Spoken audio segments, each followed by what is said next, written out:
மணப்பெண்ணின் பிரத்யேகமான திருமணம் விவாஹா தி சென்னை சில்க்ஸ். தமிழ்நாடு அரசு ஊழியர்கள் மற்றும் ஆசிரியர்களின் கூட்டமைப்பான ஜாக்டோ ஜியோ சார்பில் தமிழ்நாடு முதலமைச்சர் ஸ்டாலினுக்கு பாராட்டு தெரிவிக்கும் வகையில் சென்னை நந்தனத்தில் உள்ள YMCA மைதானத்தில் நன்றி அறிவிப்பு மாநாடு நடைபெற்று வருகிறது. அதில் முதலமைச்சர் மு.க.ஸ்டாலின் உரையாற்றி வருகிறார். அதன் நேரடி காட்சிகளை நாம் காணலாம். பத்திரிகை மற்றும் ஊடகத்துறை சார்ந்திருக்கக்கூடிய நண்பர்களே, உங்கள் அனைவருக்கும் என்னுடைய அன்பான வணக்கம். முதல்ல உங்ககிட்ட நான் சொல்லிக்கொள்ள விரும்புவது என்ன என்றால், நன்றி சொல்லி நமக்கான உறவை தூரமாக்கிடாதீங்க.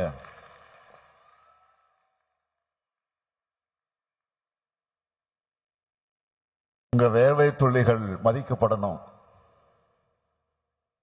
கண்ணீர் துளிகள் துடைக்கப்பட வேண்டும்னு தான்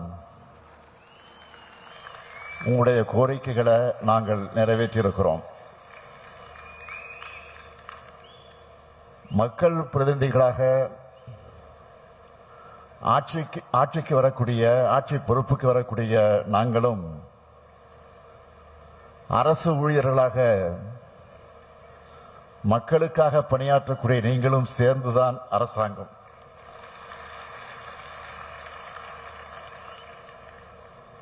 ஒரு நாணயத்தினுடைய 2 பக்கங்களாக இருக்கக்கூடிய அமைச்சரவையும் அரசு ஊழியர்களையும் ஒரு சேர பார்க்கிறதுல நான் மிகுந்த மகிழ்ச்சி அடைகிறேன். இந்த மகிழ்ச்சி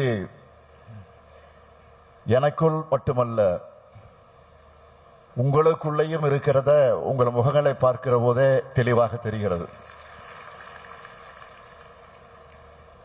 நம்ம திராவிட மாடல் அரசு அரசு ஊழியருடைய அரசாக இருக்கிறது தான் இந்த மகிழ்ச்சிக்கு காரணம். இது நம்முடைய தமிழக தலைவர் கலைஞர் வகுத்து தந்த பாதை. கலைஞர் ஆட்சி காலம் என்பது அரசு ஊழியர்களின், ஆசிரியர்களின், அரசு பணியாளர்களின் நலன் காக்கக்கூடிய பொற்காலமாக இருந்தது. நிலம் நனைக்கும் வானம் போல அரசு ஊழியர்களுக்காக தலைவர் கலைஞர் அவர்கள் செஞ்ச சாதனைகளையும் சீர்திருத்தங்களையும் சொல்லணும்னா இந்த ஒரு மாநாடு போதாது. எனவே அந்த சாதனைகள்ல முக்கியமான சிலவற்றை மட்டும் விரிவாக அல்ல, விளக்கமாக அல்ல, தலைப்புச் செய்திகளாக நான் சொல்ல விரும்புகிறேன். அரசு அலுவலர்கள் நடத்தை பற்றிய ரகசிய குறிப்பீடு நீக்கம். இந்தியாவிலேயே முதல் முறையாக அரசு ஊழியர் குடும்ப பாதுகாப்பு நிதி. பணிகாலத்தில் இறக்கும் அரசு ஊழியர்களின் வாரிசுக்கு கருணை அடிப்படையில் பணி. ஈட்டிய விடுப்பை சரண்டர் செஞ்சு பணமாக பெறும் திட்டம் அமல். திருமண கடன், வாகன கடன், வீடு கட்ட கடன். மருத்துவ காப்பீட்டு திட்டம். 6 மாதத்திற்கு ஒரு முறை ஒன்றிய அரசு ஊழியர்களுக்கு பஞ்சப்படி உயர்த்தும் போதெல்லாம் மாநில அரசு ஊழியர்களுக்கும் உயர்த்தி வழங்கினார். பொங்கல் கருணத்தொகை தொகையை போனஸாக வழங்கினார். ஒளிவு மறைவற்ற கலந்தாய்வு நடத்தி பணி மாறுதல்கள். அரசு பணியில் சேருவதற்கான வயது வரம்பு உயர்வு. 10,000 சாலை பணியாளர்கள் நியமனம். 7,000 மக்கள் நல பணியாளர்கள் நியமனம். பண்டிகை முன்பணத்துக்கு வட்டி நீக்கம். 2 லட்சம் சத்துவ பணியாளர்களுக்கு காலமுறை ஊதியம். ஓய்வு கால பணிகொடை உச்சவரம்பு உயர்வு. புலவர் பட்டம் பீலிட் பட்டமாகி தமிழாசிரியர் பணியிட பாகுபாடு நீக்கம், அரசு ஊழியர்களுக்கும் ஆசிரியர்களுக்கும் ஒன்றிய அரசுக்கு இணையான சம்பள விகிதங்கள், இப்படி அரசு ஊழியர்களுக்கும் ஆசிரியர்களுக்கும் தொடர்ந்து நன்மையை மட்டுமே செஞ்ச ஆட்சிதான் தலைவர் கலைஞர் தலைமையில் இருந்த ஆட்சி. அரசியல்ல கொள்கை பிடிப்போடு இயங்குகிற நாங்க மக்கள் நலனுக்காக உருவாக்கக்கூடிய திட்டங்களை வெற்றிகரமா அவங்க கிட்ட கொண்டு போய் சேர்க்கிற பெருங்கடமையை செய்யக்கூடியவங்க அரசு ஊழியர்களாக நீங்க தான். அதே போல ஆசிரியர்கள் செய்வத பணி என நான் சொல்ல மாட்டேன். நீங்க செய்யறது தொண்டு. உங்களால தான் இந்தியாவில் பள்ளி கல்வியில சிறந்த மாநிலமாக, 2வது சிறந்த மாநிலமாக நம்முடைய தமிழ்நாடு இன்றைக்கு விளங்கி கொண்டிருக்கிறது. நீங்க பாடுபட்டு உருவாக்கினவங்க தான் உலகம் முழுக்க நல்ல பணிகளையும் பொறுப்புகளையும் இருந்து தமிழ்நாட்டுக்கும் இந்திய நாட்டுக்கும் பெருமை சேர்க்கிறாங்க. இப்படி இந்தியாவோட எதிர்காலமான மாணவர்களை உருவாக்கி கொண்டிருக்கிற ஆசிரியர்கள் மற்றும் பேராசிரியர்களுடைய நலனை பாதுகாக்கிற அரசு தான் திராவிட முன்னேற்ற கழகத்துடைய அரசு. நம்ம திராவிட மாடல் அரசுல நாட்டுக்கே முன்னோடியான முத்திரை திட்டங்களை செயல்படுத்திக்கிட்டு இருக்கிறோம். இங்கே நண்பர்கள் குறிப்பிட்டு சொன்னார்கள், கலைஞர் மகளிர் உரிமை திட்டம், மகளிர் விடியல் பயணம், முதலமைச்சரின் காலை உணவு திட்டம், புதுமை பெண், தமிழ் புதல்வன், நான் முதல்வன், இல்லம் தேடி கல்வி, எண்ணும் எழுத்தும், ஊட்டச்சத்தை உறுதி செய், மக்களை தேடி மருத்துவம், இன்னுயிர் காப்போம், நம்மை காக்கும் 48, நலன் காக்கும் ஸ்டாலின், பாதம் காப்போம், இதயம் காப்போம், கலைஞர் கனவு இல்லம், அன்பு கரங்கள் திட்டம், அன்பு சோலை திட்டம், தோழி விடுதி, குறு சிறு நிறுவனங்களுக்கு கடன் உத்தரவாத திட்டம், கலைஞரின் அனைத்து கிராம ஒருங்கிணைந்த வேளாண் வளர்ச்சி திட்டம், கலைஞர் நகர்ப்புற மேம்பாட்டு திட்டம், உங்களுடன் ஸ்டாலின், கலைஞர் கைவினை திட்டம், மாற்றுத்திறனாளிகளுக்கான உரிமை திட்டம், உள்ளாட்சி அமைப்புகளில் மாற்றுத்திறனாளிகளுக்கு நேரடி நியமனம், முதலமைச்சர் கோப்பை, அயோத்திதாச பண்டிதர் குடியிருப்பு மேம்பாட்டு திட்டம், தொல்குடி திட்டம், டாக்டர் கலைஞர் விளையாட்டு உபகரணங்கள் வழங்கக்கூடிய திட்டம், பேராசிரியர் அன்பழகனார் கல்வி உட்கட்டமைப்பு மேம்பாட்டு திட்டம், பெருந்தலைவர் காமராஜர் கல்லூரி மேம்பாட்டு திட்டம், அண்ணல் அம்பேத்கர் தொழில் முன்னோடி திட்டம், முதலமைச்சர் தாய் மாணவர் திட்டம், முதலமைச்சரின் கிராம சாலை மேம்பாட்டு திட்டம், கல்லூரி மாணவர்களுக்கு மடிக்கணினி திட்டம், இந்த பட்டியல் நீண்டு கொண்டே போகும். இந்த திட்டங்களால திராவிட மாடல் அரசுக்கு நற்பெயரும் செல்வாக்கும் கிடைச்சிருக்குன்னா அந்த பெருமையில பெரும் பங்கு அரசு ஊழியர்களுக்கான உங்களுக்காகத்தான். அது உங்களுக்குத்தான் முழு உரிமை இருக்கு. அதுக்கான எங்களுடைய நன்றியை சொல்வதற்கான வாய்ப்பா இந்த மாநாட்டை நான் ஏற்றுக்கொண்டு வந்திருக்கிறேன். இந்த மேடையில் நின்று அனைத்து அரசு ஊழியர்களுக்கும் அரசு பணியாளர்களுக்கும் நன்றியை நான் மீண்டும் மீண்டும் தெரிவித்துக் கொள்கிறேன். அரசின் கண்களாக கரங்களாக செயல்பட்டுக் கொண்டிருக்கக்கூடிய உங்களுக்காக நம்ம திராவிட மாடல் அரசில் செய்யப்பட்டிருக்கக்கூடிய திட்டங்கள் மற்ற முன்னெடுப்புகள் முக்கியமான சிலவற்றை மட்டும் சொல்லணும்னா, கோவிட் பெருந்தொற்று காரணமா நிறுத்தி வைக்கப்பட்டிருந்த அகவிலைப்படை உயர்வை 2022 முதல் ஒன்றிய அரசுக்கு இணையா உயர்த்தி வழங்கினதோடு ஒன்றிய அரசுக்கு இணையா கால தாமதமின்றி அகவிலைப்படை உயர்வு தொடர்ந்து வழங்கப்பட்டு வருது. உங்களுடைய கோரிக்கை ஏற்று கடந்த ஆண்டு அக்டோபர் மாதம் முதல் அரசு பணியாளர்கள் தங்களுடைய ஈட்டிய விடுப்பை ஒப்படைப்பு செய்து பணமாக பெற்றுக்கொள்ளும் நடைமுறையை மீண்டும் செயல்படுத்தி இருக்கிறோம். நாட்டிலேயே வேற எங்கும் இல்லாத புதிய திட்டமா? அரசு பணியாளர் விபத்தில் உயிரிழக்க நேர்ந்தால் 1 கோடி ரூபாயும், இயற்கை மரணமடைந்தால் 10 லட்சம் ரூபாயும் ஆயுள் காப்பீட்டு தொகையா வழங்கிட்டு இருக்கிறோம். பணியிடை மரணமடையும் அரசு அலுவலர்கள் குழந்தைகளுக்கு 5 லட்சம் ரூபாய் முதல் 10 லட்சம் ரூபாய் வரை திருமண செலவுக்கான உதவியாகவும், மேலும் உயர்கல்வி பயில 10 லட்சம் ரூபாய் வரை நிதி உதவியும் வங்கிகள் மூலம் வழங்கப்பட்டு வருகிறது. அரசு பணியாளர்களுக்கு வழங்கப்பட்டு வந்த திருமண முன்பணம் 10,000 ரூபாயிலிருந்து 5 லட்சம் ரூபாயாக உயர்த்தி இருக்கிறோம். அரசு பணியாளர்களின் குழந்தைகளுக்கு வழங்கப்பட்ட கல்வி முன்பணம் தொழிற்கல்விக்கு 50,000 ரூபாயிலிருந்து 1 லட்சம் ரூபாயும், கலை மற்றும் அறிவியல் கல்விக்கு 25,000 ரூபாயிலிருந்து 50,000 ரூபாயும் உயர்த்தி வழங்கியிருக்கிறோம். அனைத்து மாநிலங்களை காட்டிலும் அதிகமாக தமிழ்நாட்டில் பணிபுரியக்கூடிய அரசு அலுவலர்கள் மற்றும் ஆசிரியர்களுக்கு வீடு கட்டுவதற்கான முன்பணம் 40 லட்சம் ரூபாயிலிருந்து 50 லட்சம் ரூபாயாக உயர்த்தி வழங்கிட்டு இருக்கிறோம். ஒழுங்கு நடவடிக்கைகளால் பணியிலிருந்து ஓய்வு பெறும் நாளன்று தற்காலிக பணியிட நீக்கம் செய்யப்படும் சூழ்நிலையை அகற்றி அரசு பணியாளர்களை ஓய்வு பெற அனுமதித்தது அன்றே ஆணையிட்டிருக்கிறோம். ஓய்வூதிய பணிக்குடையை 20 லட்சம் ரூபாயிலிருந்து 25 லட்சம் ரூபாயாக உயர்த்தி வழங்கியிருக்கிறோம். ஓய்வூதியதாரர்களுக்கு மருத்துவ காப்பீட்டு உதவி 10 லட்சம் ரூபாயாக உயர்த்தப்பட்டிருக்கு. மேலும் அவங்களுக்கான பொங்கல் பரிசு தொகையை 500 ரூபாயிலிருந்து 1000 ரூபாயாக உயர்த்தி வழங்குகிறோம்.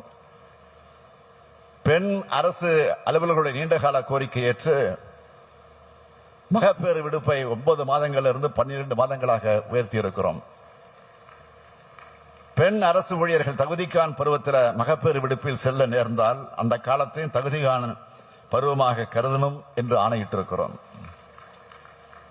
சத்துணவு அமைப்பாளர்கள், அங்கன்வாடி பணியாளர்கள், கிராம ஊராட்சி செயலர்களோடு சிறப்பு ஓய்வூதியத்தை உயர்த்தி இருக்கிறோம். குறு அங்கன்வாடி பணியாளர்கள் மற்றும் மனக்கள பணியாளர்களுடைய பணி நிறைவின் போது வழங்கப்படும் ஒட்டுமொத்த தொகை 1 லட்சம் ரூபாயிலிருந்து 2 லட்சம் ரூபாயாக உயர்த்தி வழங்குகிறோம்.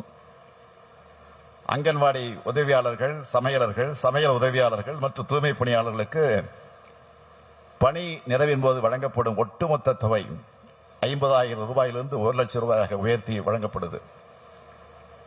சிறப்பு ஓய்வூதியம் பெற்று வரும் சத்துணவு அமைப்பாளர்கள், அங்கன்வாடி பணியாளர்கள், கிராம ஊராட்சி செயலாளர்கள் இறந்துட்டா அவங்களுடைய குடும்பங்களுக்கு குடும்ப ஓய்வூதியமாக 1,200 ரூபாயும், சிறப்பு ஓய்வூதியம் பெற்று வரும் குறு அங்கன்வாடி பணியாளர்கள் மற்றும் மனக்கள பணியாளர்கள் உள்ளிட்ட இதர சிறப்பு காலமுறை ஊதிய பணியாளர்கள் இறந்துட்டா அவங்களுடைய குடும்பத்துக்கு குடும்ப ஓய்வூதியமாக 1,100 ரூபாய் வழங்கப்பட்டு வருது.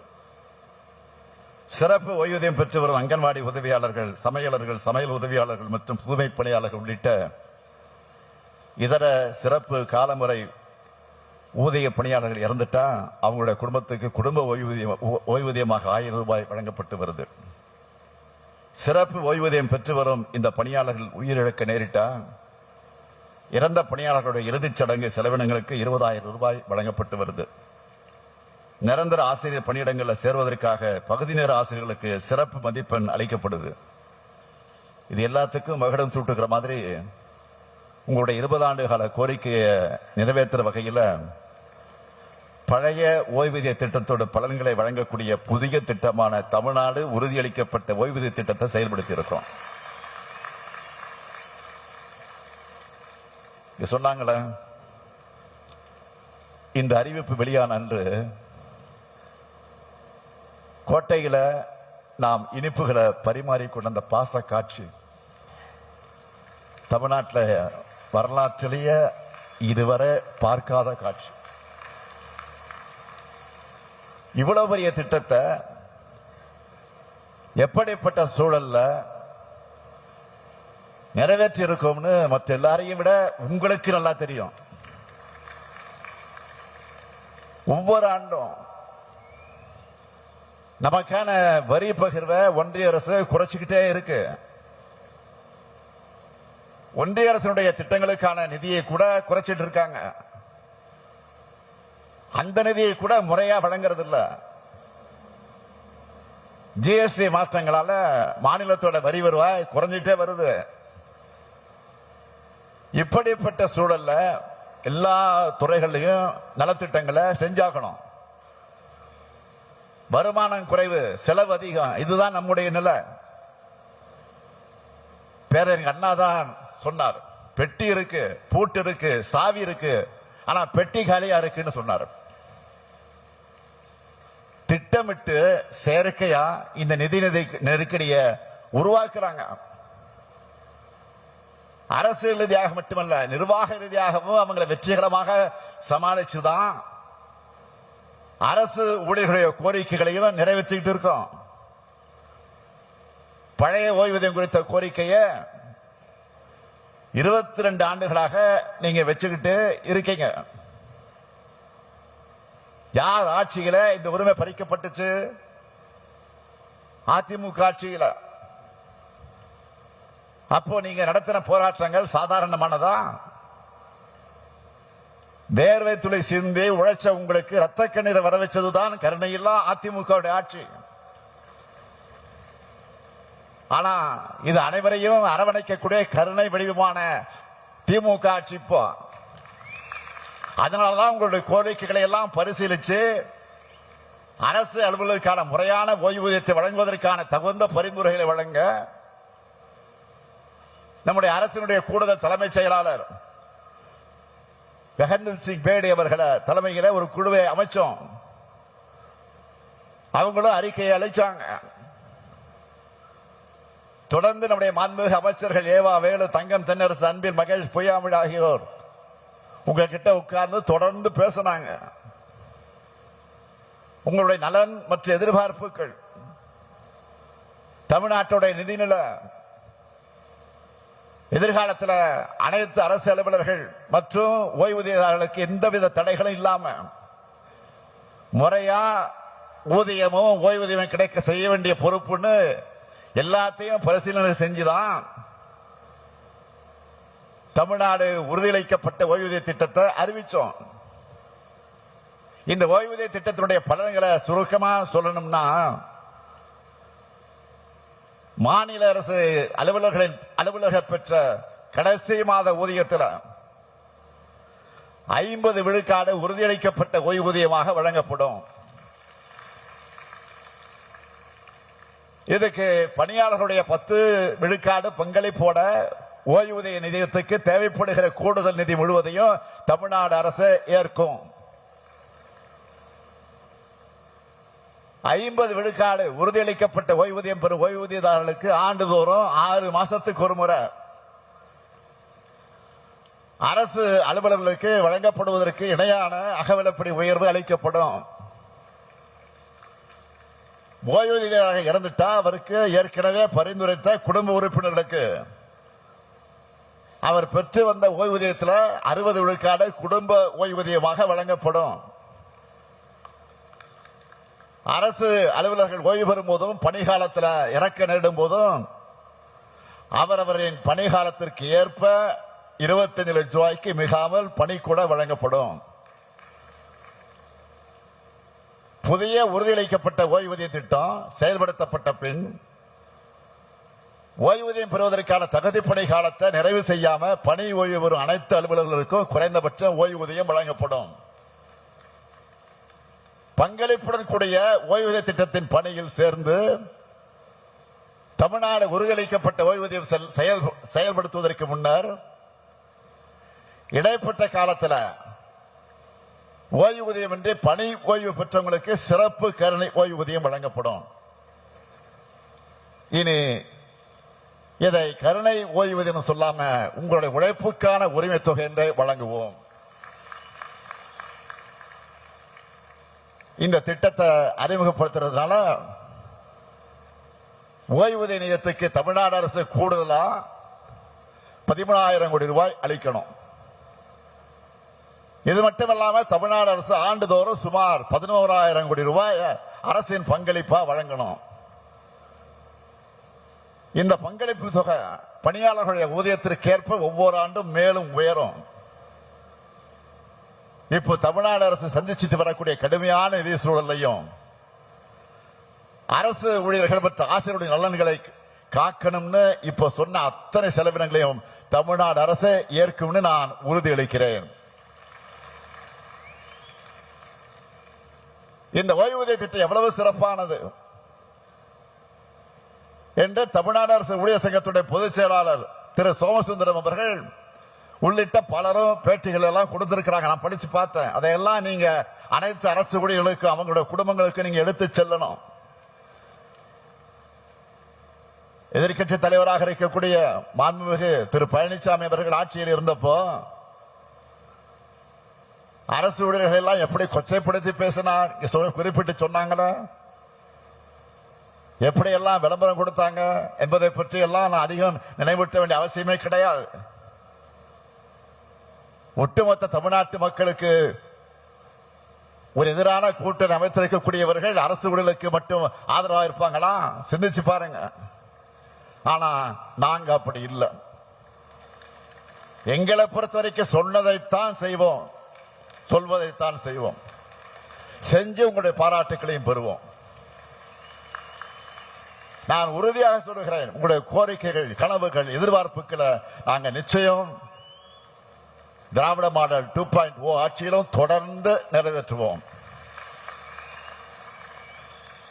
அரசு ஊழியர்களும் ஆசிரியர்களும் எங்களுக்கு பக்கபலமாக இருங்க. உங்களுக்கு பக்கபலமாக நாங்க இருக்கிறோம். வெல்வோம் ஒன்றாக. நன்றி, வணக்கம்.